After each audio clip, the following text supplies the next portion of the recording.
Hello everyone, welcome back to my YouTube channel. I am Rohit Garg. आज हम बात करने वाले हैं कीपिंग क्वाइट चैप्टर जो क्लास 12th का है सीबीएसई का, उसके बारे में। उसके सारे पोएटिक डिवाइसेस हम जानेंगे लाइन बाय लाइन। अगर बोर्ड में कोई भी आपसे पोएटिक डिवाइस पूछा जाता है तो आप इजीली उसको बता पाएंगे। पोएटिक डिवाइसेस को हम फिगर ऑफ स्पीच भी कहते हैं, तो इसमें कोई कन्फ्यूज़न क्रिएट नहीं होना चाहिए। अगर पेपर में पोएटिक डिवाइस पूछा हुआ है या फिगर ऑफ स्पीच पूछा हुआ है तो वो सेम थिंग होती है। हमारी पोएम आज हम डिस्कस करने वाले हैं वो है कीपिंग क्वाइट। इसमें स्टैंजा 1 हमें क्या दिया हुआ है, ये बुक से पूरा एक स्टैंजा मैंने लिख लिया है और इसके पोएटिक डिवाइसेस मैंने नीचे लिखे हुए हैं।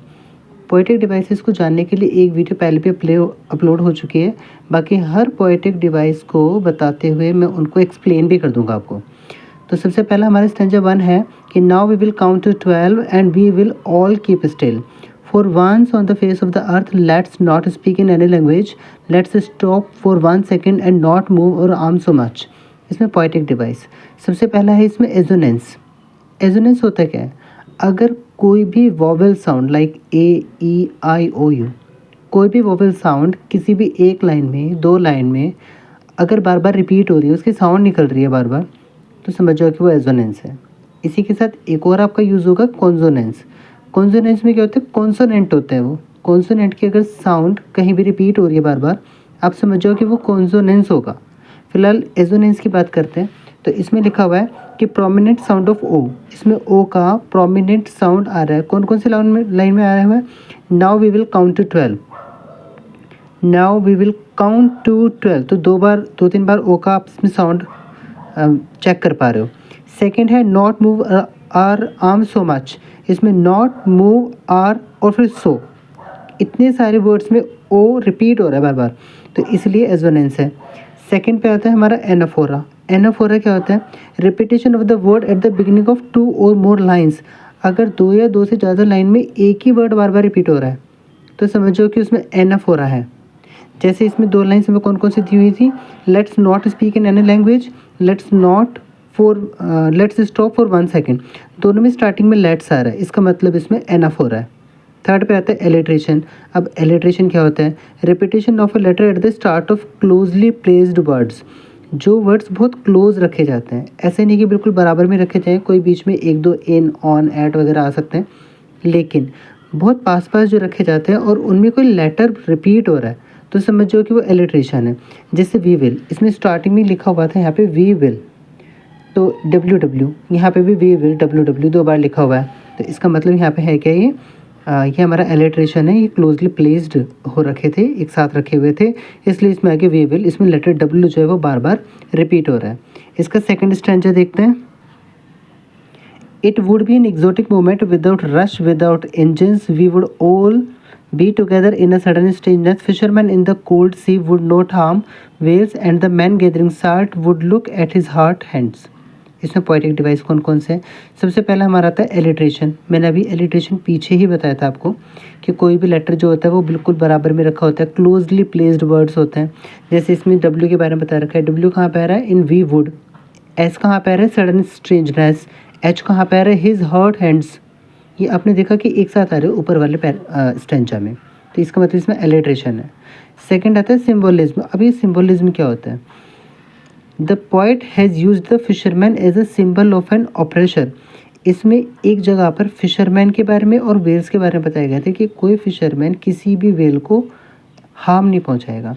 इसका मतलब क्या था कि फिशरमैन को तो बना दिया इन्होंने ऑपरेशर, और जो वेल था उसको बना दिया ऑपरेस्ड, क्योंकि जो ऑपरेशर होता है वो किसी पर अत्याचार करने वाला होता है, और जो वेल्स जो ऑपरेस्ड होती हैं वो होती है अत्याचार सहने वाले लोग।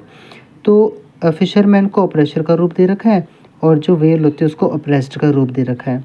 जब किसी चीज़ को किसी दूसरे के द्वारा प्रकट किया जाता है, किसी दूसरे के द्वारा दिखाया जाता है, तो वहाँ पे वो सिंबोलिज्म आ जाता है। तो इसलिए इस एक्सट्रैक्ट में हमारा दूसरा पोएटिक डिवाइस हो गया सिंबोलिज्म। नेक्स्ट जो स्टैंजा 3 है, इसमें लिखा हुआ है those who prepare green wars, wars with gas, wars with fire, victory with no survivors would put on clean clothes and walk about with their brothers in the shade doing nothing, what I want should not be confused with total inactivity. Life is what it is about. I want no truck with death. अब इसमें poetic device alliteration फिर से देखने को लिए मिल गया। ये क्या होता है? ये एक लेटर होता है जो कि बराबर में रखा होता है, प्लेस्ड क्लोजली। इसमें डब्ल्यू कहाँ कहाँ पर है? इसमें लिखा हुआ है कि डब्ल्यू आ रखा है इसमें वॉर्स विद के साथ में। अब वॉर्स विद इसमें ये रहा यहाँ पे, ठीक है। फिर सेकंड आता है हमारा सी वाला वर्ड। जो सी है वो है हमारा क्लीन क्लोथ्स में। तो क्लीन क्लोथ्स हमारा कहाँ पे लिखा हुआ है? ये रहा फोर्थ लाइन में, क्लीन क्लोथ सी सी। जब दो वर्ड्स एक साथ आ जाए, दो लेटर्स एक साथ आ जाए तो समझ जाओ कि वो एलिट्रेशन है। नेक्स्ट आता है एजोनेंस। एजोनेंस के बारे में मैंने अभी बताया था। कोई भी वॉवल रिपीट होता है, इसमें ओ रिपीट हो रहा होगा कहीं पे। कहाँ रिपीट हो रहा है? इसमें एग्जाम्पल दिया गया है, विक्ट्री विद नो सर्वाइवर्स। ओ यहाँ पे भी आ रहा है, ओ नो में भी आ रहा है, ओ सर्वाइवर्स में भी आ रहा है। Would put on clean clothes and walk about with their brothers. सब में ओ का साउंड बार बार रिपीट हो रहा है तो एजोनेंस हो गया। नंबर 3, रिपीटिशन भी एक हमारा पोएटिक डिवाइस होता है। इसमें वार जो वर्ड है, ये जो इसको जिसको हम वॉर बोलते हैं, ये जो वॉर वर्ड है ये 2-3 बार इसमें रिपीट हो गया तो ये रिपीटिशन हो गया। अब आयरनी आता है एक नया पोएटिक डिवाइस, इसके बारे में भी सुनो। आयरनी क्या होता है कि कुछ चीज़ें ऐसी होती हैं जो एक तरीके से अलग अलग होती हैं, बिल्कुल अपोजिट होती हैं और उनको एक साथ ही रख दिया जाता है। हालांकि ऐसा ऑक्सीमोरॉन भी होता है बट इसमें एडजेक्टिव्स का काम किया जाता है। जैसे कि ग्रीन वॉर्स, ग्रीन वॉर्स यानी कि ऐसे युद्ध जो हरे भरे हो ही नहीं सकता। कोई युद्ध है वो हरा भरा हो जाए, वो तो हरे भरे को भी ख़त्म कर दे। तो ग्रीन वॉर्स इसमें एकदम अपोजिट थिंग है, तो आयरनी हो गया। विक्ट्री विदाउट नो सर्वाइवर, ऐसी भी क्या जीत जिसमें कोई जीवित ही न रहे। तो इसमें बताया गया कि ऐसी विक्ट्री होगी जिसमें कोई सर्वाइवर ही नहीं होगा। ये वर्ड्स होते हैं आयरनी, कि चीज़ें भी हो रही हैं और हो भी कुछ नहीं रहा है। आगे आता है सिंबलिज्म। सिंबलिज्म मैंने अभी बताया था कि किसी चीज़ को किसी के द्वारा प्रकट करके दिखा देते हैं।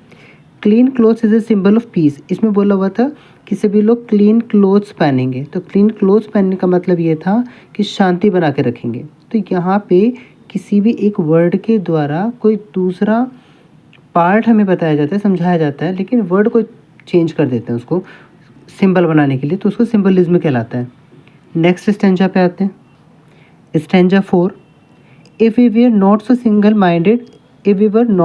minded about keeping our lives moving, and for once could perhaps a huge silence might interrupt this sadness of never understanding ourselves and of threatening ourselves with death। इसमें पोएटिक डिवाइस क्या है? अभी एलिट्रेशन इसमें फिर आ गया। आ letter placed closely, मैंने इसको बिल्कुल छोटे से लिख दिया है क्योंकि ये आ चुका है, मैंने समझा दिया है। इसमें भी डब्ल्यू आ रहा है वी वर में, और सेकंड में मैंने लिखा है एस। एस कहाँ आ रहा है? सो सिंगल में आया हुआ है। और ये सो सिंगल है क्या? फर्स्ट लाइन में सो सिंगल एस एस, ठीक है। नेक्स्ट हमारा आता है stanza 5, perhaps the earth can teach us as when everything seems dead and later proves to be alive. Now I will count up to 12 and you keep quiet and I will go. Poetic device case में personification. अब personification क्या होता है? इसमें किसी भी lifeless things को या किसी भी लाइफलेस ऑब्जेक्ट या आइडिया को लिविंग मान लिया जाता है। अब इसमें कौन लाइफलेस था और किसको लिविंग मान लिया गया? लिखा हुआ है द पोएट हैज़ पर्सनिफाइड अर्थ। अर्थ को ही पर्सनिफाइड कर दिया गया है बाय सेइंग, ये कहकर क्या कहा? द अर्थ कैन टीचर्स, कि जो पृथ्वी है ये हमें सिखाएगी, ये हमें शिक्षा देगी। शिक्षा देते हैं कौन? टीचर्स लोग, वो हमें शिक्षा देते हैं। जो गुरु होते हैं ये लिविंग होते हैं। अर्थ को नॉन लिविंग माना गया लेकिन इसको एक गुरु की जगह पे रख दिया गया।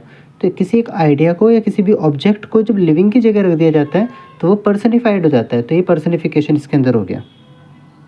अब इसी तरीके से आप जितने भी पोएटिक डिवाइसेस हैं उनको आप धीरे धीरे जब पढ़ते जाएंगे इन सारी पोएम में, तो आपको पता चल जाएगा कि पोएटिक डिवाइसेस कैसे होते हैं, उनको निकालना कितना ईजी होता है। Thanks for watching the video.